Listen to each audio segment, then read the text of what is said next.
योगी राम सूरत कुमार योगी राम सूरत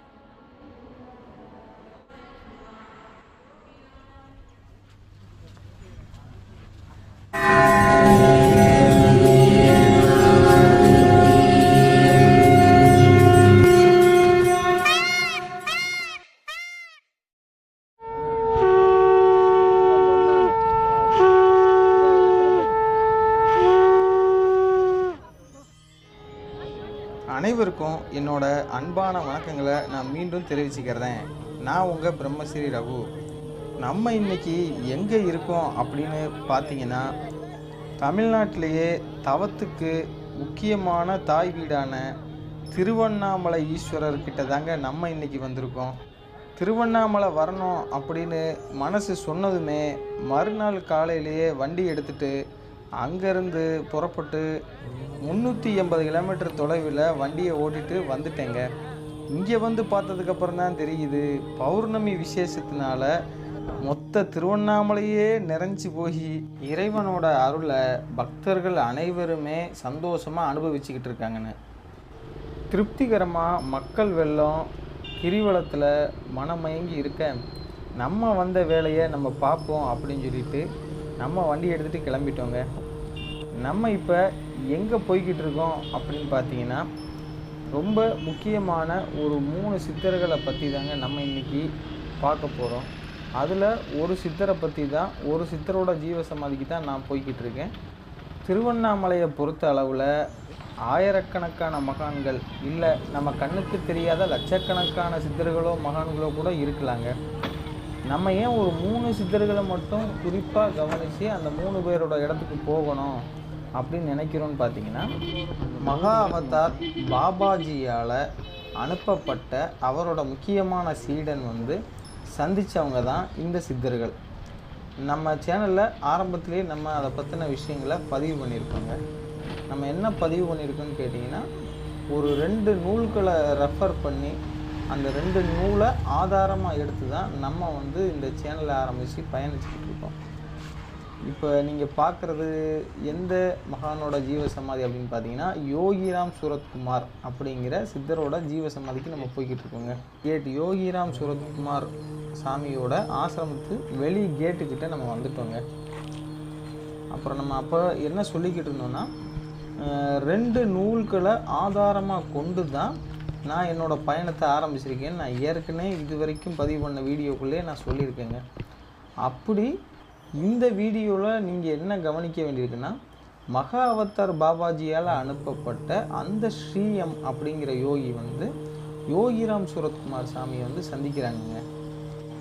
அப்போ நம்ம என்ன கவனிக்க வேண்டியது அப்படின்னு பார்த்தீங்கன்னா, திருவண்ணாமலையில் எத்தனையோ மகான்களும் சித்தர்களும் வாழும் பூமியாக கண்முன்னே வாழ்ந்துக்கிட்டு இருந்தாலும், அந்த ஸ்ரீஎம் யோகி ஏன் யோகிராம் சூரத்குமாரை சந்திக்கிறாங்க அப்படிங்கிறத பற்றி ஒரு சின்ன என்னோட அனுபவத்தில் ஒரு சின்ன ஆராய்ச்சி பண்ணி நான் சொல்கிறேங்க. யோகிராம் சூரத்குமார் சாமி ஆரம்ப காலகட்டங்களில் நார்த் இந்தியாவில் தான் அவங்க பிறந்து இருந்து வளர்ந்துருக்குறாங்க.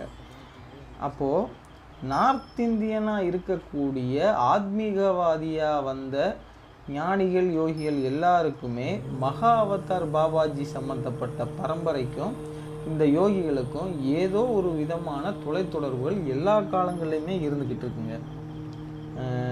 அதை பற்றின முழு விவரம் நான் ஆராய்ச்சி பண்ணி வச்சுருக்கேன். அதை ஒரு வீடியோலையும் நான் அந்த யோகிகளை சந்திக்கும் போது அந்த பதிவுகளை நான் வெளியிடுறேன். இப்போ நம்ம யோகிராம் சூரத்குமார் சாமியோட ஆசிரமத்தோட முன்கேட்டுக்கிட்ட வந்துட்டோங்க. வாங்க உள்ளே போய் சாமியோட ஆசிரமமும் ஜீவசமாதியும் நம்ம பார்க்கலாம்.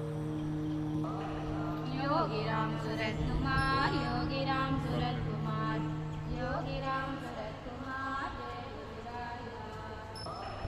योगीराम सूरत कुमार योगीराम सूरत कुमार योगीराम सूरत कुमार योगीराम सूरत कुमार योगीराम सूरत कुमार योगीराम सूरत कुमार योगीराम सूरत कुमार योगीराम सूरत कुमार योगीराम सूरत कुमार योगीराम सूरत कुमार योगीराम सूरत कुमार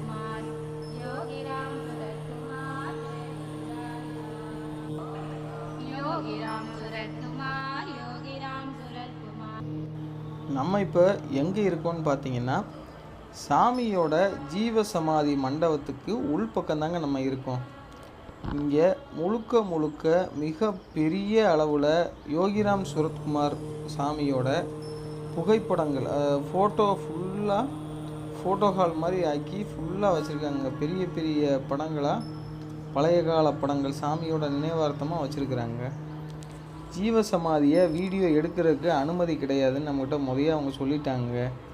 ஏன்னா பர்மிஷன் வாங்கி தான் எதையும் செய்யணும் அப்படின்னு நம்ம எப்பயும் நினைக்கிறனால ஜீவசமாதி பக்கமே கேமரா கொண்டு வரக்கூடாதுன்னு சொல்லிட்டாங்க. சரி, இருந்தாலும் நம்மளை இவ்வளோ தூரம் எடுக்க விட்டுருக்காங்களேன்னு சந்தோஷப்பட்டு அந்த ஜீவசமாதி மண்டபத்துக்கு உள்பக்கமாக இருக்கிற சுவாமிகளோட திருவுருவச் சிலைகளையும் அது போக சாமிகளோட பழைய கால ஃபோட்டோக்களையும் நான் கேப்சர் பண்ணி வீடியோ எடுத்துக்கிட்டேங்க. எல்லாரும் யோகிராம் சுரத்குமார் சாமியை பார்க்கணுன்னு நினச்சா கஷ்டப்பட்டு அங்கே இங்கே அலைய வேண்டிய வேலையே உங்களுக்கு இல்லாமல் இருக்கணும் தாங்க நான் இந்த மாதிரி உங்களுக்கு ஒரு வேலை பண்ணி தந்துட்டுருக்கேன். அதற்கு காரணமும் முழுக்க சித்தர்களோட அருள் இருக்கிற ஒரே காரணத்தினால தான் என்னால் இந்த மாதிரி எல்லா ஜீவசமாதிகளும் போய் அந்த சித்தர்களோட ஆசீர்வாதத்திலேயே நான் அங்கே உள்ள எல்லா விஷயங்களையும் வீடியோவாக பதிவு பண்ணி இந்த யூடியூப்பில் என்னால் கொடுக்க முடியுது. அப்படி நீங்கள் அலையாமல் உட்கார்ந்த இடத்துலையே எல்லா மகான்களோட ஜீவசமாதியும் நல்லபடியாக மனதார வேண்டிக்கிட்டு அந்த சித்தர்களோட அருளை பூரணமாக எல்லாரும் பெறணும். இதுதான் நான் விரும்புகிற விஷயம். யோகிராம் சாமி ஆசிரமத்துக்குள்ளே முழுக்க எந்த நேரமும் சாமியோட பேரில் பஜனை நடந்துக்கிட்டே இருக்குங்க. அதை மனசார அந்த பக்தி உணர்வோட வரக்கூடிய எல்லா பக்தர்களும் சாமியோட திருநாமத்தை உச்சரித்து சந்தோஷப்பட்டுக்கிறாங்க. நீங்களும் அதை கேளுங்க. யோகிராம் சுரத்குமார், யோகிராம் சுரத்குமார், யோகிராம் சுரத்குமார்.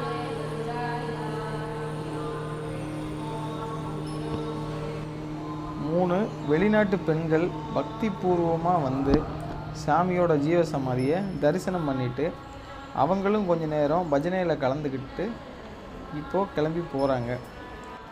வந்த பக்தர்களை வெறுங்கையோடு அனுப்பாமல் ஏதோ ஒரு பிரசாதம் சாமியோட ஆசீர்வாதத்தினால உருவாக்கப்பட்ட ஏதோ ஒரு வகையான உணவை பிரசாதமாக இங்கே கொடுத்துக்கிட்டே தாங்க இருக்கிறாங்க. இது ஆள் கணக்கு பண்ணியோ எதுவுமே கிடையாது. எந்த நேரம் போனாலும் யோகிராம் சாமி சமாதியில் பிரசாதம் கண்டிப்பாக கிடைக்கும். நல்லபடியாக சாமியோட பிரசாதத்தை சாப்பிட்டு முடிச்சிட்டோம். இப்போ உண்மையான பிரசாதம் என்ன அப்படிங்கிறத நம்ம புரிஞ்சிக்க போகிறோம். ஸ்ரீஎம் அப்படிங்கிற ஒரு யோகி மகா அவதார் பாபாஜியால் அனுப்பப்பட்ட அந்த யோகி வந்து திருவண்ணாமலையில் எத்தனையோ மகான்கள் இருந்த போதிலும் அவங்க வந்து ஸ்ரீ யோகிராம் சுரத்குமார் சாமியை வந்து சந்திக்கிறாங்க. அந்த சந்திப்பின் போது நடந்த சில விஷயங்களை தான் நான் உங்களுக்கு இப்போ எடுத்து சொல்ல போகிறேன். மகா அவதார் பாபாஜியால் அனுப்பப்பட்ட அந்த ஸ்ரீ மதுக்கர்நாத் அப்படிங்கிற யோகி பேரை சுருக்கமாக ஸ்ரீஎம் அப்படிங்கிற பேரை வச்சுட்டு தாங்க இவர் எல்லா மகான்களையும் போய் சந்திச்சிருக்காரு. யோகிராம் சுரத்குமார் சாமியை சந்தித்தப்ப யோகிராம் சுரத்குமார் சாமி வந்து உன்னோட பேர் என்ன அப்படின்னு கேட்கும்போது அப்போது ஸ்ரீஎம் அவங்க வந்து சொல்லியிருக்காங்க என்னோட பேர் வந்து மது அப்படின்னு சொல்லி. அப்போது யோகிராம் சுரத்குமார் சாமி வந்து அதை சொல்லி பார்த்துக்கிட்டாங்களாம். மது மது அப்படின்னு சொல்லிட்டு எம் எம் என்கிறது தான் நீ அப்படின்னு சொல்லி அவர் அதிர வைக்கிற மாதிரி அவரோட உண்மையான பேரை அவருக்கு சுட்டி காட்டி சொன்னாங்களாம். அதை கேட்டு வியர்ந்து போனாங்களாம் ஸ்ரீஎம் யோகி. அப்போது யோகிராம் சாமி வந்து கேட்டாங்களாம், எம் நீ வந்து நமாஸ் செய்கிறாயா அப்படின்னு கேட்டாங்களாம். அதாவது பிறப்பால் வந்து இஸ்லாமிய இனத்தில் பிறந்தவங்க தான் ஸ்ரீஎம் அவங்க. அப்போது அதை பற்றி பாருங்கள், ஒரு மகானுக்கு ஒரு யோகியை பார்த்த உடனே பிறப்பிடத்தில் ஆரம்பித்து முன்ஜென்மம் வரைக்கும் எல்லா விஷயங்களையும் யோகிராம் சாமி அந்த தருணத்திலேயே கண்டுபிடிச்சி அதை பற்றின விளக்கத்தை கொடுக்குறாங்க. அப்போது ஸ்ரீஎம் யோகி வந்து சொல்கிறாங்க, இல்லை நான் வந்து நமாஸ் செய்யலை, நான் வந்து தியானம் பண்ணுறேன் அப்படின்னு சொன்னாங்களாம். அப்போது யோகிராம் சாமி சொன்னாங்களாம், தியானம் நமாஸ் எல்லாமே வந்து ஒன்று தான், அப்படின்னு சொல்லிட்டு சிரிச்சுக்கிட்டே ஸ்ரீஎம் அவங்களோட முதுகில் ஓங்கி பலமாக ஒரு அடி ஒன்று விட்டாங்களாம். அடி விட்டோடனையும் ஸ்ரீஎம் யோகி தோளில் தொங்க விட்டுருந்த ஒரு பை விட்ட அடியில் அந்த பை பறந்து வந்து யோகிராம் சாமி காலில் விழுந்துச்சான். அப்போது அந்த பைக்குள்ளே இருந்த பட்டாணி துறவியோட வாழ்வியலை பொறுத்த வரைக்கும் ஏதோ ஒரு தின்பொருட்கள் கையில் ஏதாவது ஒன்று வச்சுருப்பாங்க இல்லைங்களா. அப்போ அவர் வச்சுருந்த பட்டாணி செதறி வந்து யோகிராம் சாமி காலுக்கிட்ட விழுந்துச்சான். அப்போது யோகிராம் சாமி வந்து சொன்னாங்களாம், இந்த பிச்சைக்காரனும் இந்த பட்டாணியை விரும்புகிறான் அப்படின்னு சொல்லிட்டு அதில் உள்ள பட்டாணியை எடுத்து பொறுக்கி கொஞ்சமாக சாப்பிட்டுக்கிட்டாங்களாம். அப்புறம் யோகிராம் சாமி வந்து கேட்டாங்களாம், எம் நீ இப்போ எங்கே போகிற அப்படின்னு கேட்டாங்களாம். அப்போது ஸ்ரீஎம் யோகி வந்து சொன்னாங்களாம், நான் வந்து ரமணாசிரமம் போகிறேன் அப்படின்னு சொல்லி சொன்னாங்களாம். அப்போது யோகிராம் சாமி வந்து சிரிச்சுக்கிட்டு சொன்னாங்களாம், அங்கே ரமணர் இருக்காரா அப்படின்னு கேட்டாங்களாம். அங்கே ரமணரோட ஜீவசமாதி தான் இருக்குது, ரமணர் அங்கே இருக்காரா, ஏன்னா ரமணரை ஒரு இடத்துல பிடிச்சி வைக்க முடியாது அப்படின்னு யோகிராம் சாமி சொன்னாங்களாம். அப்புறம் இந்த நிகழ்வுகள் நடந்த பின்னாடி சரி நான் கிளம்புறேன் அப்படின்னு சொல்லி ஸ்ரீஎம் அவங்க கிளம்பும்போது யோகிராம் சாமி சொன்னாங்களாம்,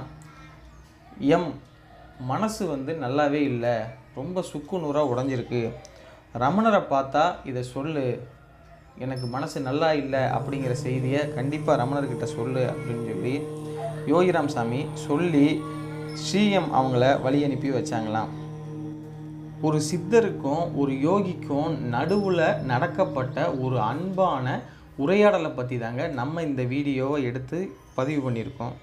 இதே மாதிரி ஸ்ரீஎம் யோகி வந்து எந்தெந்த சித்தர்களை போய் சந்திக்கிறாங்க, இவங்க சந்தித்த உடனே எப்படி அந்த சித்தர்கள் இவரோட முன்ஜென்மம் வரைக்கும் உணர்ந்து அடையாளம் கண்டுபிடிச்சி இவரை அன்போடு அனுசரிக்கிறாங்க அப்படிங்கிறத பற்றி தான் நம்ம அடுத்து வர்ற வீடியோக்குள்ளே பார்க்க போகிறோம். ரமணாசிரமத்துக்கு போய் ஸ்ரீஎம் யோகிக்கு நடந்த அனுபவங்களும், அவர் மேலே விருப்பாட்ச குகை ரமண மகரிஷி தவம் பண்ண விருப்பாட்ச குகையில் போய் இவங்க தவம் பண்ண அனுபவத்தை பற்றி தாங்க நம்ம அடுத்த வீடியோவில் பார்க்க போகிறோம். நல்லபடியாக என்ன மாதிரியே யோகிராம் சுரத்குமார் சாமியோட ஆசிரமமும் ஜீவசமாதியும் பார்த்து நீங்களும் ரசிச்சிருப்பீங்க அப்படின்னு நான் நம்புகிறேன்.